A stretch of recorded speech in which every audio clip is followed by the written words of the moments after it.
Hi, I'm Andrew Shovlin. I'm going to be answering your questions from the Russian Grand Prix, and we've recorded these debriefs in a few interesting places over the year. Today we're a little bit closer to home because this is my home, but I'll answer your questions as best as I can.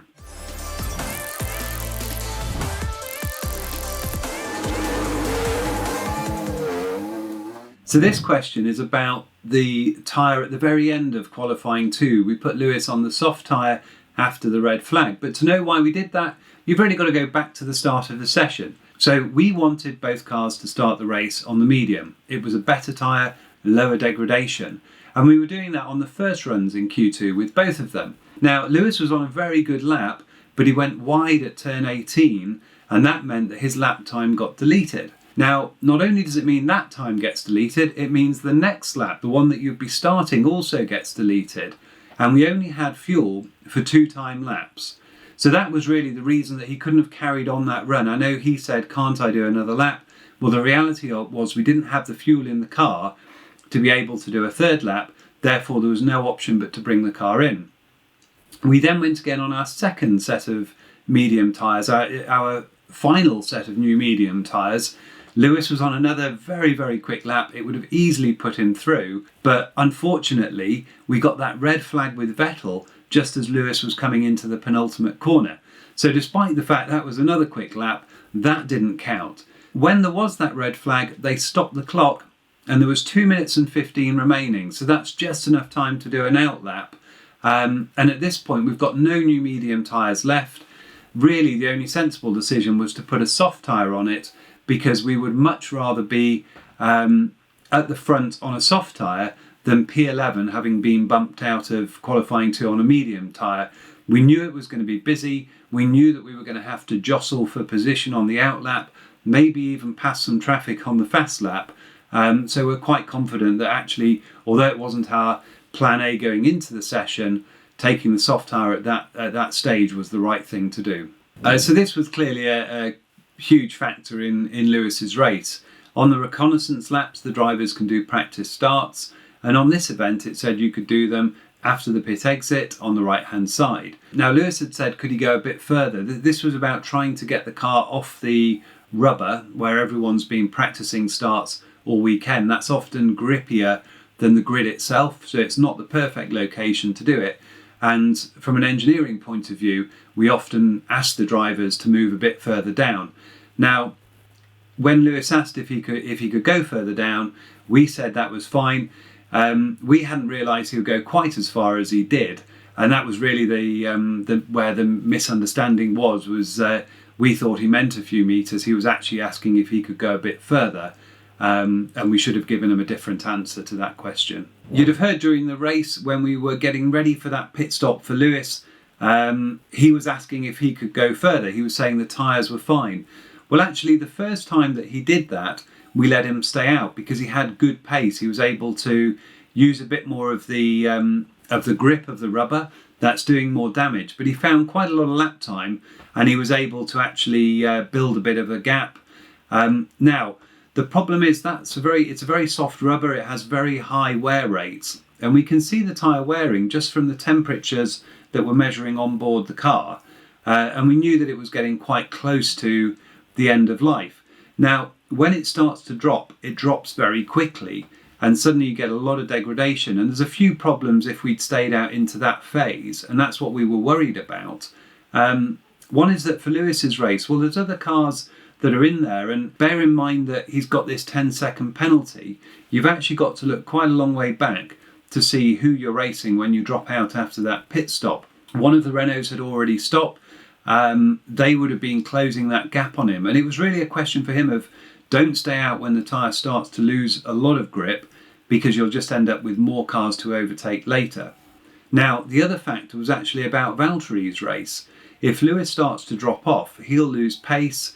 Valtteri will back into Lewis, but more importantly, Verstappen starts to move into undercut range.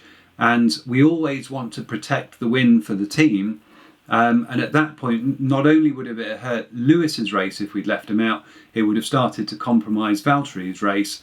We'd have given Verstappen an opportunity to take the lead, and principally that's why we did it. But when we got the tyre wear post-race, we could see that there was actually less than 0.5 millimetre of rubber left on that tyre. So it's really worn by that stage. And in reality, while it might have done maybe one more lap, you certainly wouldn't have done 3 or 4 laps on that tyre. The strategy options for Lewis were actually quite limited, but it wasn't so much how the penalty affected the strategy itself. It was just that starting on the soft tyre means you have to come in earlier, therefore you've got to do a long stint on the hard tyre. He did a good job of managing it to the end of the race. You have to do a bit of management, otherwise you'd have run out of rubber. But in reality, our car isn't so quick against a Red Bull that we can expect to chase them down when we're on older rubber and try and make an overtake. So unfortunately, the issues with starting on the soft, but certainly coupled with that penalty, meant that third place was the best that Lewis could achieve on the day. As you saw, that gap from Valtteri to Max did shrink as Valtteri was hitting the back marker traffic. Now, when you're the race leader, you hit it first. Everyone loses a bit of time in traffic, so you do get that effect, but then you know that the gap will grow again when Max has to pass through the same cars. Now also, Valtteri got himself into a really commanding position in this race. He'd driven well, he was looking after his tyres, and when you get into these final stages, you're coming up against back markers who are racing each other pretty hard. You saw a lot of those cars were trying passing moves on each other, changing position, and when you're the race leader coming through, you want to make sure that they've seen you before you sort of try and go down the inside. You don't want them closing the door on you.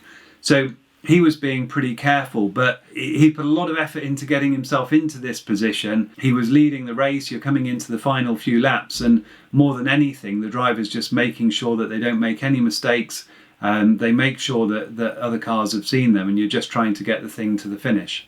Valtteri didn't have his normal race engineer at the track this weekend. That's normally Ricciardo. Now Ricciardo's expecting a child any day soon, so he was staying back at base, following things from the race support room though, providing support in that way. But stepping into his shoes, we had Dom, who normally runs our race support room, out at the track, engineering a car in a race weekend for the first time, but he did a splendid job.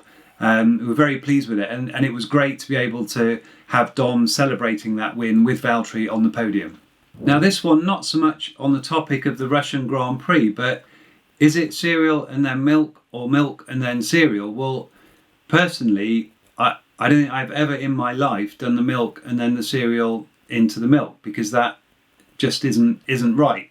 And it's probably as wrong as people who make a cup of tea where they put the milk in the cup and then the bag and then the hot water and stir it. Now, the benefit of that is you can get the colour about right, but it is back to front. So I would have thought that's quite an easy one, that you put, for me it's Weetabix, but the Weetabix go in and then the milk, and that's how you can get the level just right.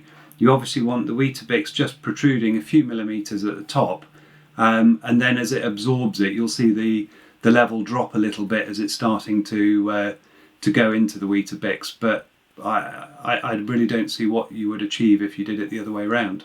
Thank you for all your questions. We're going to be back in 2 weeks' time after the Eiffel Grand Prix to answer some more.